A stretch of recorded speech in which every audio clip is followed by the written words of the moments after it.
Brr. Here we are in March, and man, it's cold outside. I think it was a week or so ago we had some nice warm weather, got up to 75 degrees, maybe even up as high as 78. And now it feels like winter's coming back or something. It's got to be bad for the buds and all the plants and trees wanting to grow flowers and such. I tell you, this manipulated weather doesn't help much at all. I'm trying to keep warm here. Got my heater on. And I got some time now. It's around 6 p.m. And I thought I'd do some Andrew Murray devotional. It's got a lot of verses listed here. Some of them we'll read. Some of them I'll just list. You can make a little note and check them out for yourself. We are going to read in Isaiah 57. So go there. I wanted to read the first 15 verses there. This one is called The Holiness of God in the Old Testament. Let's ask ourselves a question. Is God holy? Is Jesus Christ a holy God? He brings judgment on nations, which allows destruction to come. God allows the enemy to do a lot of things. But does that have any effect on whether or not God is holy? No. He is a holy God. And things that are wicked, God hands over to wickedness. And that wickedness will destroy it. We serve a holy God. So if we serve a holy God and we are to be like Jesus, what does that mean? It means we are also to be holy. And yet, if you were to ask somebody in the world what they think of the church today, they'd say, man, it's no different than the world. Not really. There are few and far between as far as Christians who are really serious about their faith and walk in holiness and righteousness. It's hard to find genuine people. I know a lot of people, their faith wavers when they see televangelists, people who fall into sin. They think, man, if that person fell into sin, man, there's no hope for me. You know, it's because we have our eyes on man instead of on Jesus. Man will disappoint you. Man will fall and rise up and fall again. But we are to keep our eyes on Jesus because God will never fail us. God will never be our bad example. Jesus was the perfect example. We are to be like him. So we serve a holy God. Be holy, for I am holy. That's in Leviticus 11:45. And it says, I am the Lord who sanctifies you. That's Leviticus 20 and verse 8. All right, so before we get into this, let's go to Isaiah chapter 57. I'm really liking how I'm getting into the Old Testament and getting these verses into me. Okay, verse 1. The righteous man perishes, and no man lays it to heart. And merciful men are taken away, while no one understands. For the righteous man is taken away from the evil to come. He shall enter into peace. They shall rest in their beds, each one walking in his uprightness. But draw near to hear, you sons of a sorceress, offspring of an adulterer and prostitute. Now don't forget, in the Bible there is prostitution, physical prostitution, sexual. But prostitution can also mean prostituting yourself out to foreign gods, to idols. In other words, you are an adulteress. You're an adulterer to the Lord when you serve other gods. It's a spiritual adultery. Whom do you mock? Against whom do you open wide your mouth and stick out your tongue? Are you not children of transgression, offspring of falsehood? Inflaming yourselves with idols under every green tree, slaying the children in the valleys, under the clefts of the rocks, among the smooth stones of the stream is your portion. They are your lot. Even to them you have poured out a drink offering, you have offered a grain offering. Should I relent concerning these things?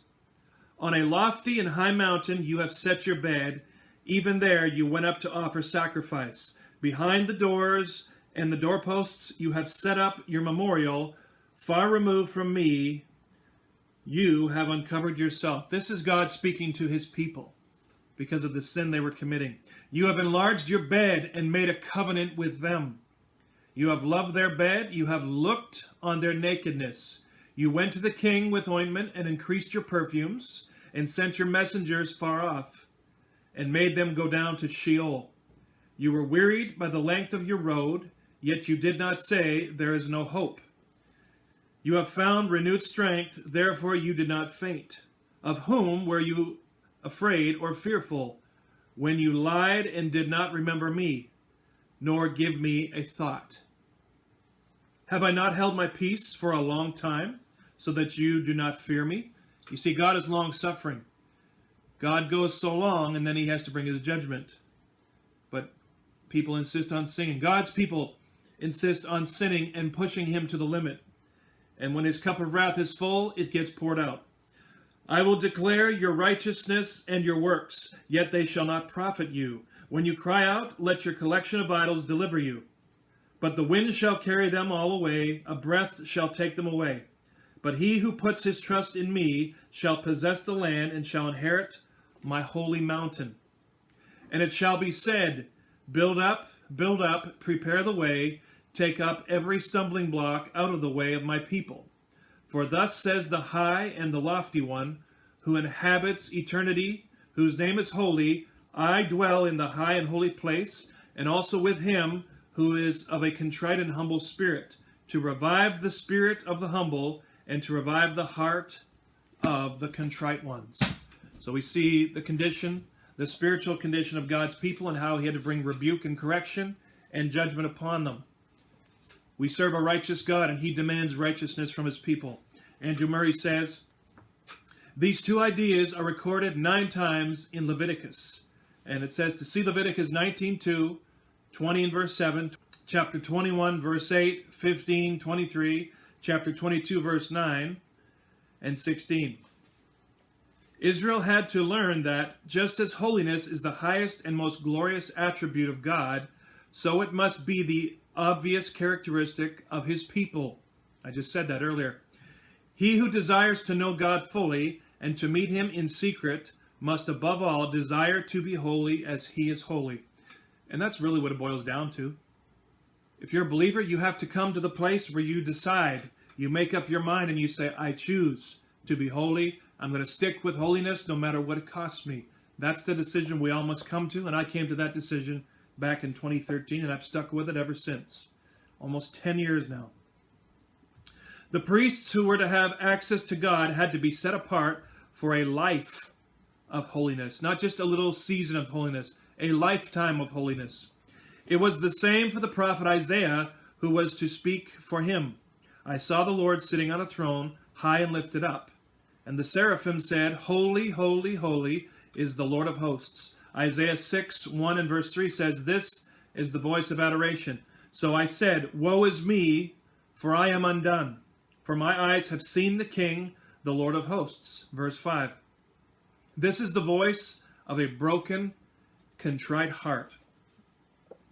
Then one of the seraphim touched Isaiah's mouth with a live coal from the altar and said, behold, this has touched your lips. Your iniquity is taken away and your sin purged. Verse 7. This is the voice of grace and full redemption. Then follows the voice of God. Whom shall I send? Verse 8. And the willing answer is, here I am, send me, in verse 8. Pause with holy fear and ask God to reveal himself as the Holy One. For thus says the high and lofty one who inhabits eternity, whose name is holy. I dwell in the high and holy place with him who has a contrite and humble spirit. Isaiah 57 verse 15. We just read that.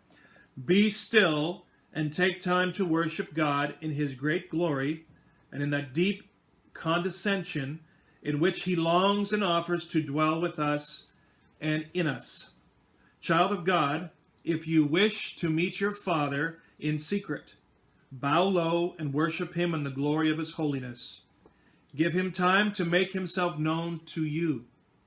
It is indeed an unspeakable grace to know God as the Holy One. You shall be holy, for I, the Lord your God, am holy. Leviticus 19, verse 2. In Isaiah 6:3 it says, holy, holy, holy is the Lord of hosts. Worship the Lord in the beauty of holiness. 1 Chronicles 16 and 29.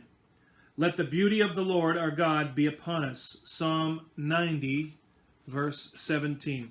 So the Bible's very clear that we serve a glorious God, a righteous God, a holy God. And so he requires the same of his people.